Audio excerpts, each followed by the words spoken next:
정말 슈퍼히어로 같이 짠하고 나타나신 거예요. 일단 서민의 억울한 마음을 너무너무 잘 만져주시는 그런 정치인이시고요. 신념 있는 부드러움이 어떠한 난관과 태풍을 이겨낸다는 걸 보게 돼요. 그러면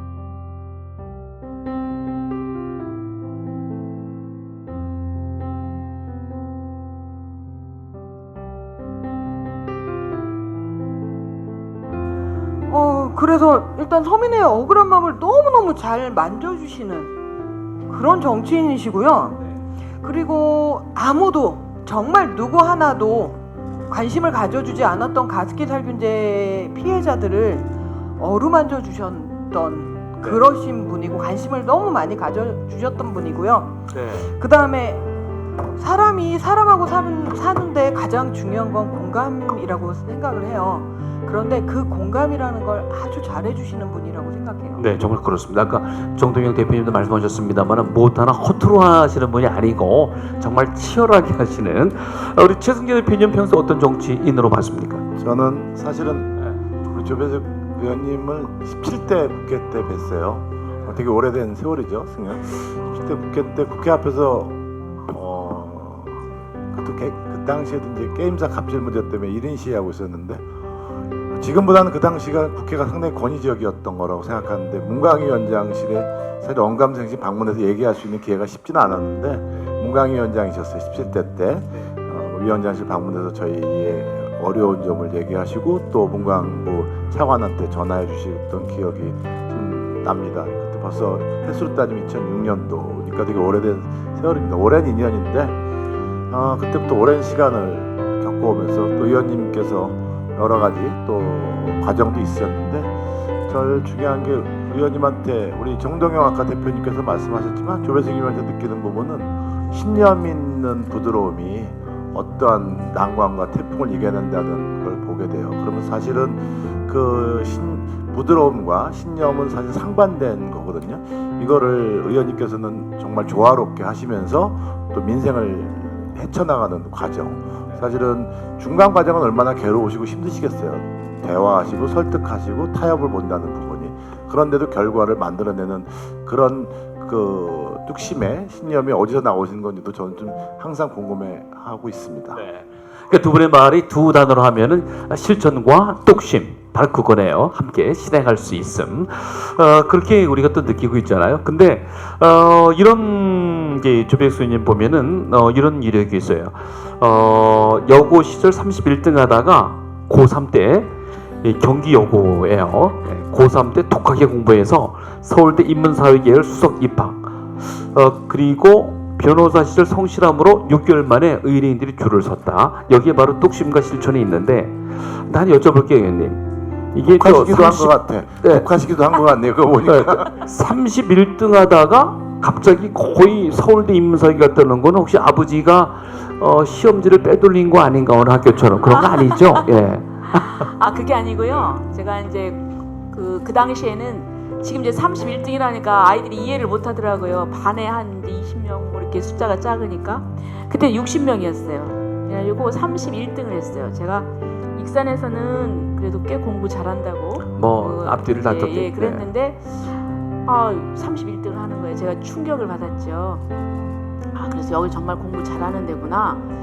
근데 그 학교가 묘한 게 있어요. 딴 게 아니라 공부를 못하면 사람 취급을 안 해요. 경기 여고가요. 네. 예. 그러니까 무슨 다른 사회성 이런 것이 아니라 이게 과연 옳은 것인가 하면서도 우선 공부로 서열이 매겨지니까 그래서 정말 오기가 생기더라고요. 그래가지고 열심히 이제 공부를 했죠. 아니 근데 재밌게 얘기하자면 31등을 하다가 한 번은 30등을 했어요. 네. 그래서 한 번이 올라갔다. 네. 좋아했더니 보니까 한 명이 시험을 안 봤어. 그래서 제가 정말 열심히 했어요. 네. 열심히 해가지고 이제 고2 때부터는 이제 1등을 했죠. 네. 1등을 했고 이제 그랬는데 그리고서 이제 그러니까 정말 대접이 달라지더라고요. 그래서 수위에 올라가니까 고3 때도 이렇게 반장 이렇게 입후보할 수 있는 자격도 생기고 그래서 일단은 제가 이제 못 참는 것이 무시당하고는 못 참잖아요. 그래서 오기 그냥 그 내가 질 수 오기로? 없다. 네. 네. 그 오기 하니까 일남 5녀 딸이 5이네요. 네. 몇째 딸이세요? 아 저는 선 안 보고도 데려간다는 네. 셋째 딸입니다. 그렇군요. 그러면 딱 맞네. 일남 5녀 한 번만 더 국회의원 당선되면 5선이라는 얘기네요. 예.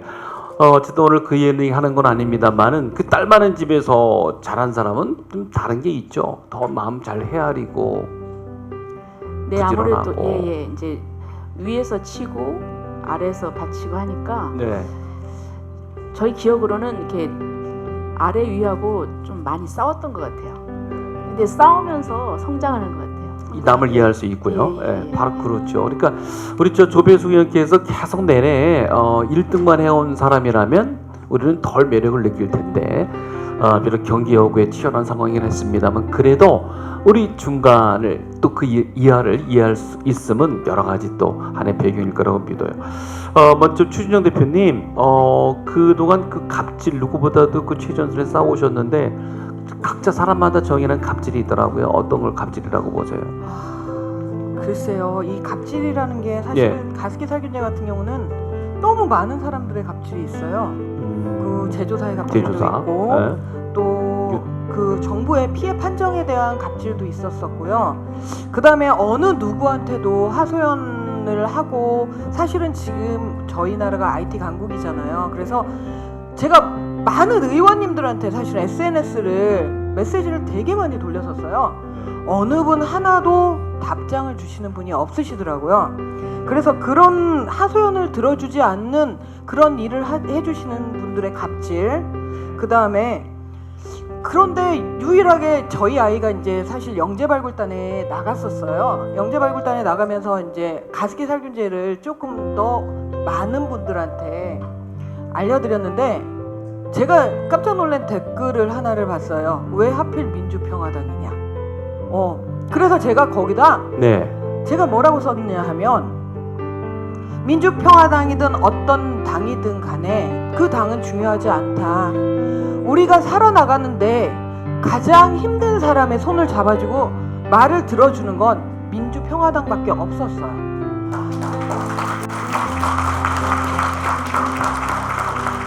저희같이 사회적인 약자, 저희가 처음부터 사회적인 약자는 아니었고요. 그리고 제가 또 저희 아이가 사회적인 약자가 될 거라고 생각조차도 하지 않고 세상을 살았어요. 저는 지금도 사실은 아이하고 그냥 행복하게 살고 싶고 이 대한민국에서 살고 싶은데요. 이 일을 하면서 저희가 느끼는 고통은 저희가 한국을 떠나고 싶다는 생각밖에 사실 들지 않아요.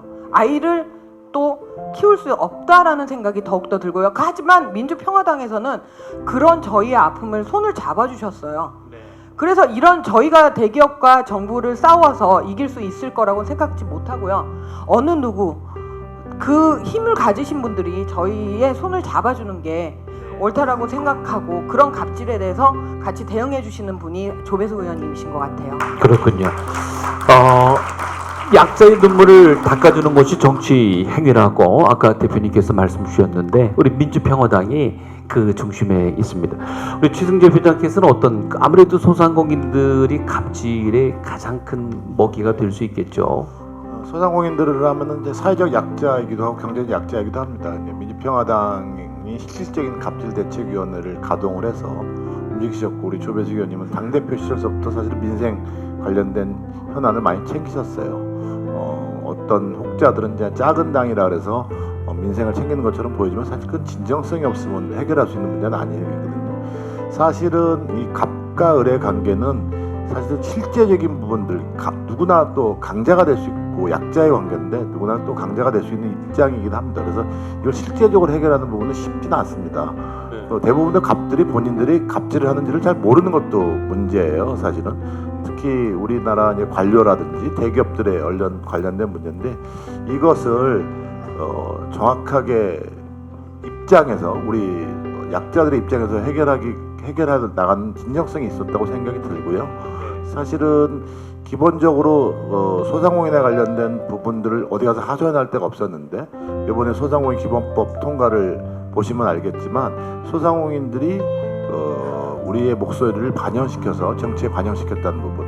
사실은 계시지만 대부분의 정치인들은 그 약자의 입장에 서본 적이 별로 없고 입장을 잘 모르는 것이 사실이에요. 그래서 그 현장을 모르는데 현장에 스며들어서 약자의 목소리를 스스로 느끼면서 해결했다는 부분에 대해서 상당히 갑질대책위원회 또 그리고 위원장이신 조배석 위원님의 남다른 어떤 의정 활동에 대해서 좀 높이 평가하고 싶습니다. 네, 그래요. 조배석 의원님의 얘기를 좀 이제 끝으로 듣도록 하겠습니다. 지금 시간을 저희가 좀 더 예정을 했습니다만은 여러분께서 공감하듯이 대구 지역도 출발을 해야 되고 여러 사정이 있어서 근간의 얘기를 좀 묶어서 아무래도 조배석 의원님께 좀 여쭤보도록 하겠습니다. 해오신 일과 앞으로 하고자 하는 일 모두 좀 말씀을 주시죠.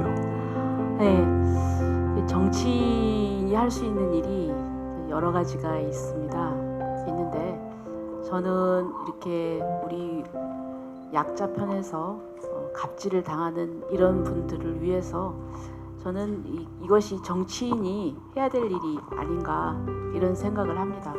그리고 이 기본에는 아마 지금 저도 생각해 보면 그 변호사를 했던 그 일이 이것이 기본이 되었던 게 아닌가. 왜냐하면 변호사는 저 높은 분부터 저 아래까지 다 만나거든요. 만나고 그분들이 얘기를 듣고 그분들의 하소연을 듣고 그분들을 위해서 대신해서 법정에서 싸워주고 아마 제가 이런 게 체화되어 있기 때문에 이 정치를 하면서 이런 그 갑질 근절대책위원회도 그런 부분에 있어서 쉽게 더 많이 제가 더 힘을 쏟을 수 있었던 게 아닌가 하는 이런 생각을 합니다. 그래서 저는 정치가 허업이라는 말을 많이 해요. 허업이다. 허망하다. 그러나 저는 그렇게 말하시는 분에게 정말 정치를 할 때 이렇게 약자와 함께 한 적이 있었느냐. 그분들의 고난과 이것을 이해하고 그분들의 어려움을 해결하고 그래서 그것을 위해서 노력해 본 적이 있었느냐. 사실 저는 오늘 기대도 하지 않았습니다. 대구에서 이렇게 오실 줄, 또 가습기 살균제 피해자들이 오실 줄, 또 강사분들, 또 여러분들이 이렇게 오실 줄 사실 기대도 못했어요. 또 그것을 위해서 한 것도 아니죠. 그러나 이렇게 이분들과 함께 했을 때, 또 이렇게 소상공인들 쪽에서도 이렇게 오실 줄을 이렇게 함께 했을 때 그분들의 가슴에 정치라고 하는 것은 새로운 희망이 될 수가 있거든요. 그래서 저 앞으로도 정말 강자들은 본인들이 여러 가지 수단을 많이 강구할 수 있습니다. 그러나 약자들은 어렵거든요. 그분들 위해서 그분들의 정당한 목소리를 위해서 저희가 최선을 다하겠습니다. 그리고 또 제가 우리 또 전라북도 이 호남 쪽도 지역이 또 균형돼서 발전이 돼야 되는데 또 그렇지 못한 부분이 있어요. 그래서 지역적으로도 좀 갑질을 당하고 있다 이런 생각을 합니다. 여러분들께서 이렇게 끝까지 자리를 지켜주셔서 정말 감사하고요. 저는 앞으로 앞으로 이 대한민국에서 갑질이 사라질 때까지 최선을 다해서 열심히 하도록 하겠습니다. 감사합니다. 네.